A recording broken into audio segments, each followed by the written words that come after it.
The moon hangs low in the sky, casting an eerie glow over the dense forest of Palmyra. The air was thick with tension, the kind that makes every hair on the back of your neck stand on end. But why? It's just another night, isn't it? You relax in your seat, working to calm your nerves, the wood groaning ever so as you lean back with a sigh. A bit chilly, you reach for your cup of coffee to swallow the warm liquid to heat you up. As you do so, your eyes catch a glimpse in the foggy field in front of you. The forest beyond is too dark to see into, but the field, a pale brown just familiar enough for you to recall what it should look like in the dark, has large, hulking shadows. Eyes that pierce through the night, glowing and flickering from the porch light, peer in your direction. Your heart leaps to your throat as a chill travels down your spine.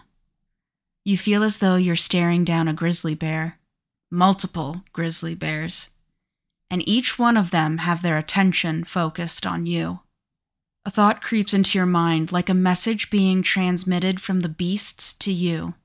They're hungry, and you look delicious. This is the terrifying ordeal that the Martin family had to handle when they became the focus of the Palmyra wolf pack.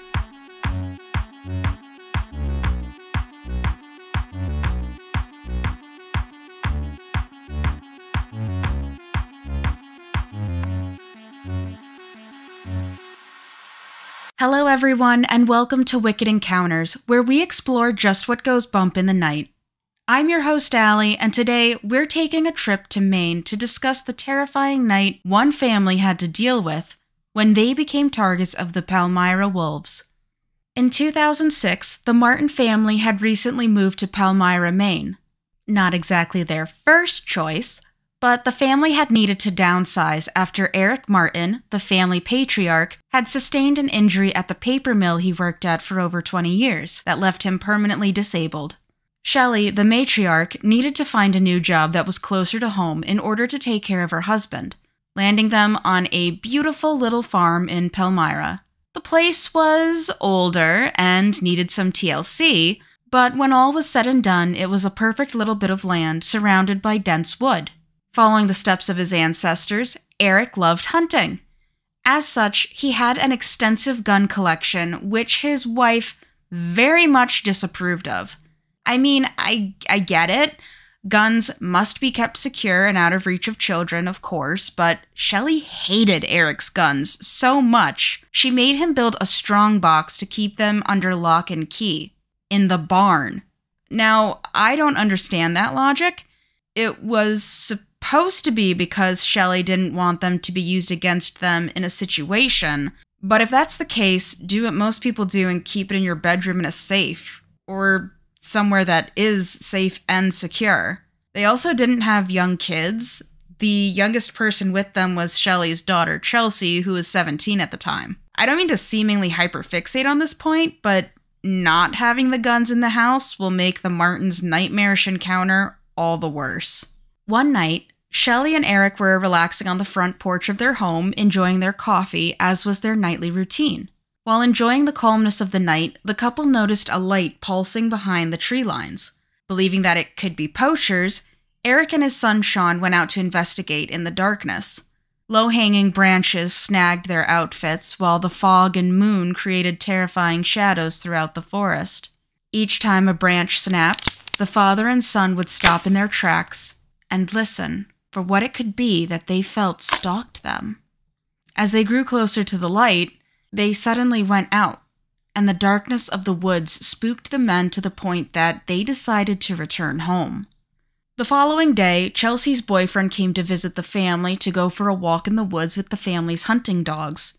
While enjoying their time together, the dogs caught a scent and led the two teenagers to a large hole near a tree that was perfectly circular, surrounded by roots. Chelsea was left with a bad feeling looking at the hole, urging the dogs back, while her boyfriend looked about a bit more before agreeing to leave as well. On Memorial Day weekend, Eric and Shelley were once more sitting on their porch outside while sipping coffee and enjoying the evening air. They had noticed that the dogs refused to leave their pen to go outside. Quite odd, considering their dogs typically enjoyed being out and about. Still, Shelley paid it little mind until Eric noticed that something was off that night. The misty evening air was suffocatingly silent. He ordered Shelley to go into the house, but she protested, wanting to stay outside, until she heard brush rustling in the distance, drawing her attention, and Eric's, to their field. There, peering through the fog, were 5 sets of eyes glowing menacingly in the dark, staring at the couple. Large as bears, but shaped like wolves, lurked a pack of bestial terrors who watched Eric and Shelley as they moved. With legs that resembled a kangaroo's, though with feet having a long arch and the heel of a human, but toes that were closer to a canine paw bearing long nails. The beasts stalked about with fur colors ranging from a light brown to a very dark brown that was smooth all over their body, but wild and tufted around their heads. Their ears stuck out on the side of their heads and went straight up 3 inches past the top, perked and tilting about with massive greenish-yellow fluorescent eyes and a 7-inch snout that rose into the air as they huffed and sniffed out their prey.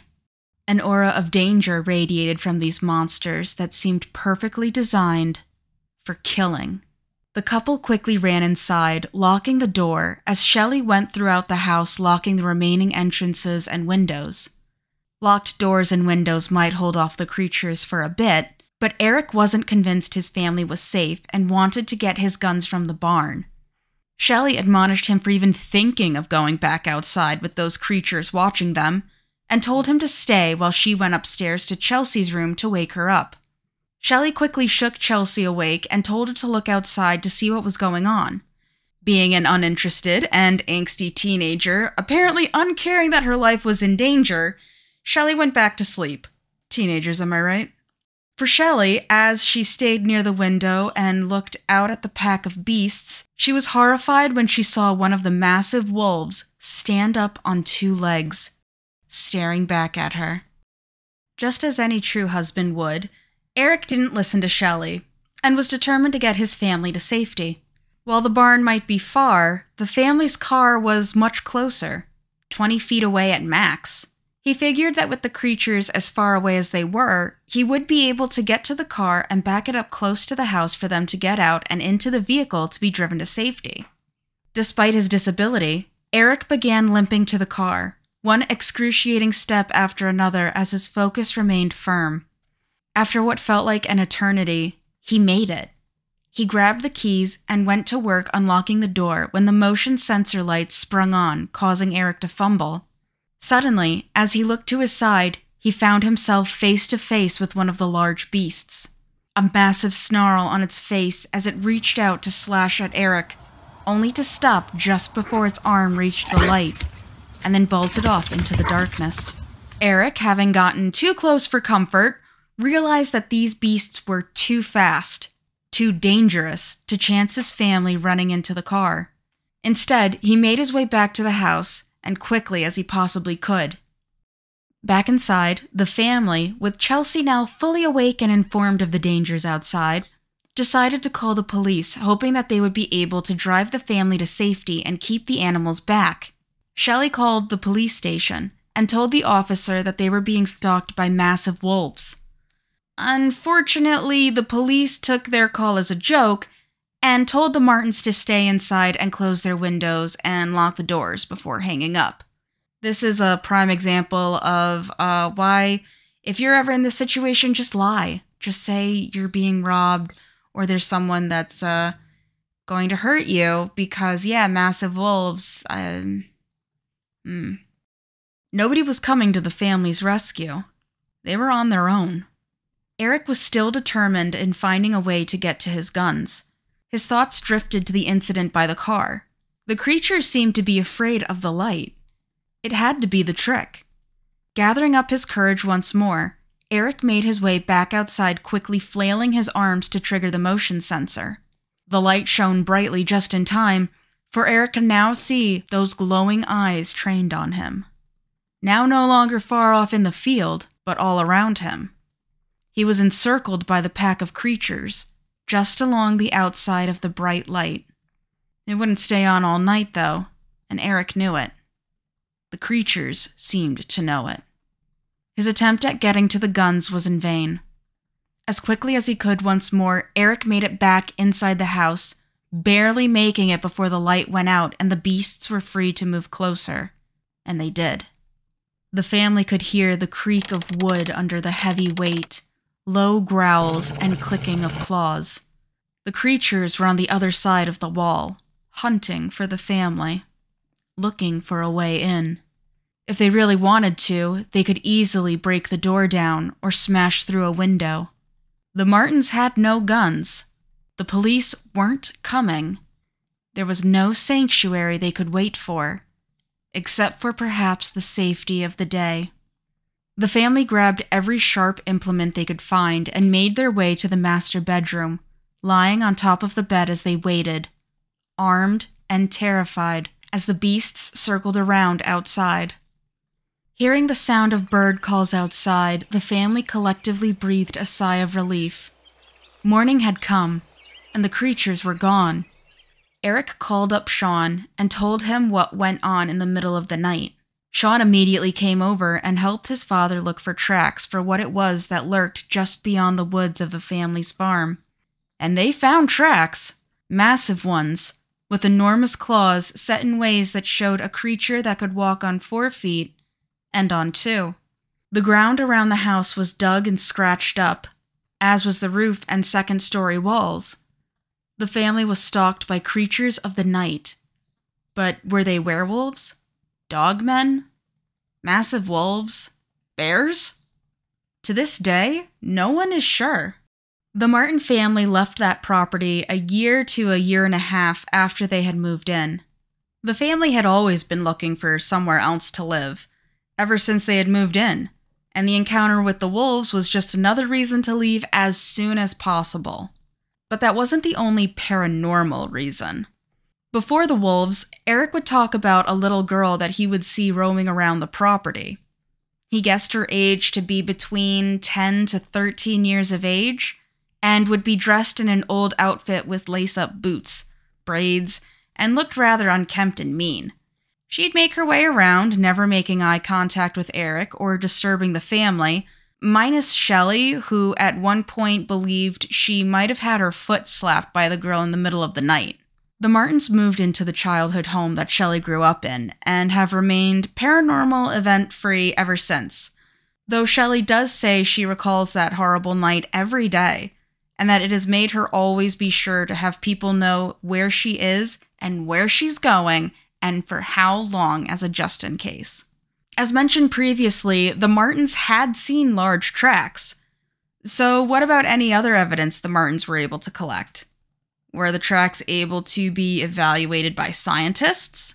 Well, during an interview, Shelley had the following to say when it came to collecting evidence.